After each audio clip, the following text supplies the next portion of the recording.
جے جتنا شان خدا بخشی پر ادب کریں پیو مادا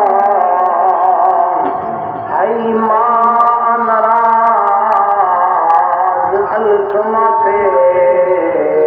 سنگ پمسوایا دھادا اندے نازک دل پیو ماں سجدہ بولے بول حیا دا ہر ویلے شوق روئی رنگ متا کوئی کار خدا دا واجب الاحترام بزرگوں دوستوں یہ انسان ثواب کے حوالے کے نام میں سارے حضرات دعا کرو اللہ تبارک و تعالیٰ نبی محترمہ دی کامل مغفرت اور بخشش فرماوے اور رب تعالیٰ انہیں دی قبر کو جنت دے باغاں دے وچ باغ بناوے۔ سامعین محترم، یہ دنیا فانی ہے، ہر انسان چند لمحے اس دنیا دے اوپر گزارن دے کیتے آئے اور اتھاں رہن کا مقصد رب نے واضح طور پہ قرآن کے اندر ارشاد فرما چھوڑے الذی خلق الموت والحیات لیبلوکم ایکم احسن عملا کہ موت و حیات کی پیدائش کا مقصد یہ ہے کہ تہاکو آزمایا بنے، امتحان دلا بنے کہ کون ہے جڑا ساری بارگاہ دے وچ چنگے عمل کیندے ہیں۔ تو امتحان کا اتنا سارے کردار کی ونڈ تھی ہے کہ اس دنیا دے وچ رہ کے اصل کہڑے کردار کو اپنے تو گرامی قدر آزاد دنیا دے اوپر انسان دے سب تو قریبی ہمیشہ والدین ہوندے ہیں اور اللہ رب العالمین نے اپنی لارائت سے بیعت کتاب کے اندر جتنا اپنی عبادت کا ذکر کیتے اتنا والدین دے مقام اور مرتبے کا ذکر کیتے۔ رب تعالیٰ نے اپنی عبادت کو بعد جڑا مرتبہ عطا کیتے تو والدین کو عطا فرمائے کہ تمہارے تمام تر شفقتیں تمام تر محبتیں دے اس دنیا دے اوپر عبادت کو بعد اگر کوئی حقدار ہیں تو تمہارے والدین زندگی کے اندر انہیں کی خدمت اور انہیں دے مرن کو بعد ہوئے کتے استغفار اے والدین کے کتے لائق اعمال ہیں اور انہیں کا حق ہے اولاد کے اوپر کہ جس طرح زندگی کے اندر انہیں کی خدمت کی گئی ہے انہیں دے مرن کو بعد انہیں دے کتے استغفار کا اہتمام کیا۔ تو گرامی قدر احباب، اللہ رب العالمین نے اپنی لارائت سے بیعت کتاب کے اندر ارشاد فرمایا یا ایھا الانسان ما غرک بربک الکریم کہ اے انسان رب تعالیٰ دی ذات دے کول اس مہربان کریم رب دے کول کیڑی چیز نے تجو غافل کر دیتے ما غرک بربک الکریم کیڑی چیز نے دیکھو دھوکھا دیتے کہ تو اپنے رب دے رستے دے کول ہٹ گیا او رحمان جڑا تیری مہربانیاں تیرے اوتے مہربانیاں کرن والی ذات جائے ماں دے پیٹ نے گھن کے قبر دے پیٹ تک تیرے کتے ہر نعمت کو پیدا فرمایا اس کریم دے کول تو کیوں غافل تھی ہو؟ حالانکہ تک پتا کائنات دی کوئی چیز اس عظیم حقیقت موت میں ٹال حضرت حسن بصری رحمۃ اللہ علیہ تابعی بزرگ ایک دور دے اندر سرار دا کام کرنے ہیں قیمتی موتی ہتھے آیا کہنے کیا فلاں ملک دا بادشاہ اس کی قیمت ادا کر سکتے تو روپے اس بادشاہ دے کول جس وقت پہنچے کیا دے دیں کہ بادشاہ دا لشکر تیار ہو رہے ہیں پوچھا گیا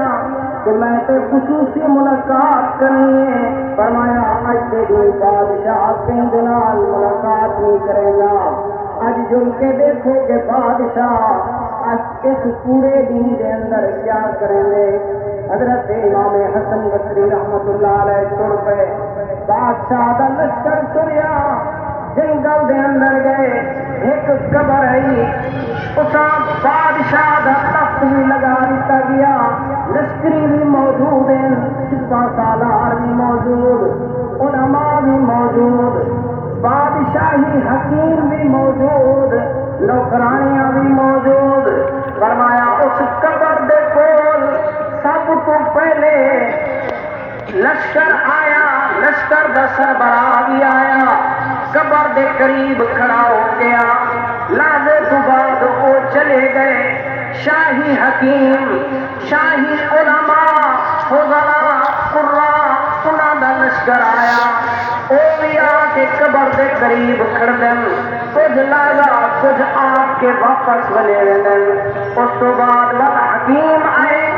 وہ بھی قبر دے قریب کھڑے ہو کے واپس چلے گئے. اس تو بعد حسین و جمیل نوکران آیا, قبر دے قریب کھڑے ہو جن. لازے تو بعد وہ بھی چل گئے. آخر دے اندر بادشاہ اپنے تخت کو چھڑے دے چھوڑ کے قبر دے قریب اندے اپنا تاج لہا تے قبر دے اتے رکھیں دے, بل تاج اچا تے سر تے رکھیں دے. سارے دا سارا لاؤ لشکر واپس محل دے اندر چلے گیا. حضرت امام حسن بصری نے جس وقت یہ تمام احوال اپنے اکھی دے نال دیکھا تے اندے ول ایک وزیر دے نال ملاقات ہوئی تے آپ نے پوچھا یہ کیا معاملہ ہے. فرمایا اے حسن, اے بادشاہ بے اولاد رب نے ایک آخر عمر دے اندر ایک لخت جگر عطا فرمایا.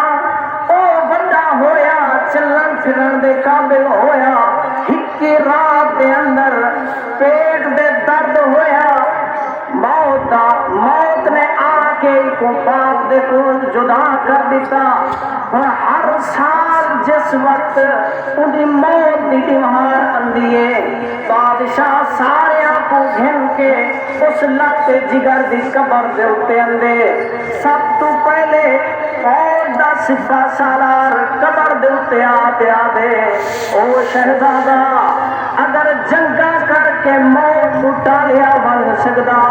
اساں سارے دا سارا لشکر تباہ کر دیں گا, تیری جان کو بچا گے. سمجھو ہے نا. بل فرمایا اس تو بعد شاہی علماء دن آ کے قبر دے اتے آدم, اے شہزادے اگر علم دے نال موت کو ٹالیا بن سکدا, اساں علم کو پیش کر دیں گا, تیری زندگی کو بچا گے. فرمایا شاہی حکیم اندر او یادن, اے شہزادے کائنات دے اندر اگر کوئی ایسا نسخہ ہوگا جن نال موت کو ٹالیا بن سکدا, اساں نسخہ تے کو کھویا موت کنے تے کو بچا گیا. فرمایا بل حسن و جمال والے عورتاں او یادن کے ہے شہزادے اگر حسن و جمال دی قربانی دے کے موت کو ٹالیا بن سکدا, اسا حسن و جمال قربان کروا پر تیری زندگی بچاؤں.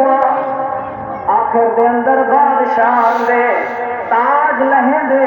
لا تے پتر دی قبر دے قدمے دے اتے رکھے دے. آدھے میرا لگتے جگرا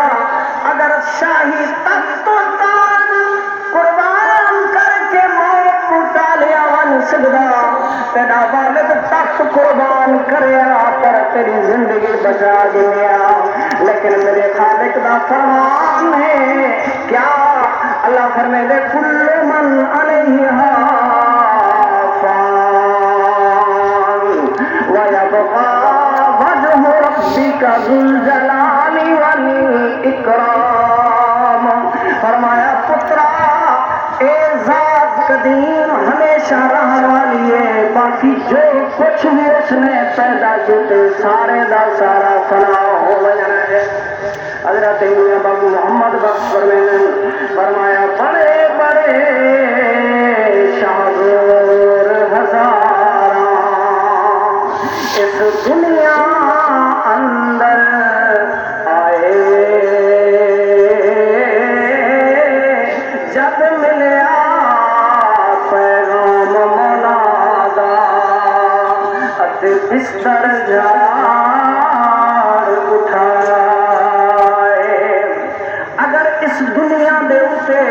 اے میرا دوست طاقت دے زون دے وچ آ کے رب کو بھلا چھوڑیے، طاقت دے نشے دے وچ آ کے رب کنے غافل ہو گیوں تے اس طاقت سے کوئی رب دے کنے نہ بچے سی، رب دے حساب کتاب کنے نہ بچے سی، موت کو تیری طاقت نہ ٹلے سی۔ اگر تو علم و حکمت دے تکبر پیا کریں دی، اپنی دنائی دے تے ناز پیا کریں دی، تیری دانائی موت کو نہیں روک سکتی، قبر دی اندھیر کوٹھڑی کو نہیں روک سکتی۔ اگر تو اپنے لاؤ لشکر دے اتے زام کریں، ان دے اتے تکبر کریں تو اے چیزاں تکبر کرنے والا نہیں۔ حضرت شیخ فرید الدین عطار فرمایا ہست دنیا پر مثال کنترا، فرمایا ایتے ایک پل ہے دنیا جیڑی رب نے بنائی ہے۔ اللہ رب العالمین فرمایا ہے دنیا والی پل تو گزر کے تے اپنی منزل مقصود دیتے بننے، آخرکار بننا رب دی ذات دی بارگاہ دے کھول ہے، رب دے نال ملاقات کرنی ہے۔ لیکن سیاح وہ ہے جڑا دنیا دے اوتے اس میلے کو دیکھ کے دے اندر مست نہیں ہویا بلکہ اپنے رب العالمین کو یاد رکھے۔ ہزاراں سال تو پہلے بھی آئے، طاقتور پہلے بھی آئے، مالدار پہلے بھی آئے، علم و حکمت والے بڑے بڑے لوگ آئے، لیکن علم و حکمت انہیں کو نہ بچا سکیا، دولت نہ بچا سکی، طاقت نہ بچا سکی۔ تو دوست طاقت دے غرور دے اندر نہ آویں، طاقت دے تکبر دے اندر نہ آویں، کہیں تو ظلم نہ کریں ورنہ خالق کے کائنات ظلم دا بدلہ تے کو آخرت دے اندر عطا کرے۔ تو یہ دنیا ہمیشہ رہنے والی نہیں، ہمیشہ رہنے والی ذات قدیم والے کے کریم دیے، اس مہربان دیے جن کی بارگاہ کے اندر اج نہیں تے کل سارے نے حاضری دینی ہے۔ یہ دنیا امتحان گائے صرف اس واسطے بھیجیا گئے کہ چنگے عمل کر کے کون دے، اس واسطے کہنے کیا انہیں اپنا بڑا ہی خوبصورت انداز کے اندر اپنی نصیحت کا حصہ سٹے دیا، کیا فرمایا اے میرے دنیا دے لگ دے راہ سن بہارا ہو سن آسانا ہو سو، اے میرے دنیا دے لگ دے راہ سن بہارا ہو سن آسانا ہو سو، اے وقت چہرے بدلدا راہ سی ہزارہ ہو سن آسانا ہو سو، جنابی فطرت دی رت سول سی مکین اپنا مکان بدل سن، مکین ہو سن مکان ہو سن ہزارہ ہو سن آسانہ ہو سو، جدا تو شہر خاموش آسے تے سوز و عبرت دے کلمے پڑھ سے، جدا تو شہر خاموش آسے تے سوز و عبرت دے کلمے پڑھ سے، دھویں دے سینے تے سارے نہ دیا مزارہ ہو سن آسانہ ہو سو، دھویں دے سینے تے سارے نہ دیا مزارہ